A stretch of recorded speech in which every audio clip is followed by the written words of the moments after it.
you seen the trailer for Scott Cooper's Antlers and were excited? Well, we don't know when that will be released now, do we? In the meantime, here is a popcorn version to that, what I assume, fine cinema. The Wretched is an indie folk horror film from these two gentlemen, the Pierce brothers. Ben, our 17-year-old protagonist, What are you doing up here? is in a bit of a mess. His parents' marriage had just fallen apart, is in a tricky situation with the girl he just met, does not like his part-time job, and had a few behavioral issues in the recent past. That's when strange things start happening to his next-door neighbors. The lady of the house is taken over by a witch. My son likes to play hide and seek. Can you bring him down? Ben had developed a bond with the family's young son, and he finds purpose in trying to help the boy. There is a neat little idea that once the witch sets her eyes on a victim, usually a kid, she makes the rest of the family forget their existence. Apart from that, you'll find plenty of cliches. A mythical creature whose backstory you can look up on the internet, its resemblance to an antelope, pagan-looking iconography, the creepy woods, an awkward teen, and so on. But I should say the cliches are well handled. The screenwriters seem to have understood what made these cliches popular in the first place and made optimum use of the elements that work about them. And the movie steers clear of jump scares, thankfully.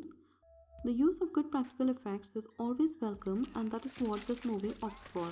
The effects on the witch, her lair, the mysterious creature lurking in the woods, all look satisfyingly creepy.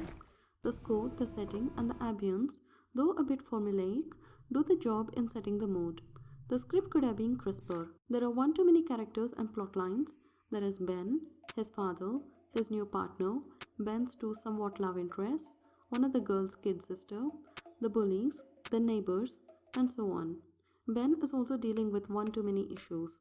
He had a difficult relationship with his father and his new girlfriend. He has a budding friendship/relationship with this girl, and it is suggested that his behavioral issues had led to a broken arm. None of them are well explored or resolved.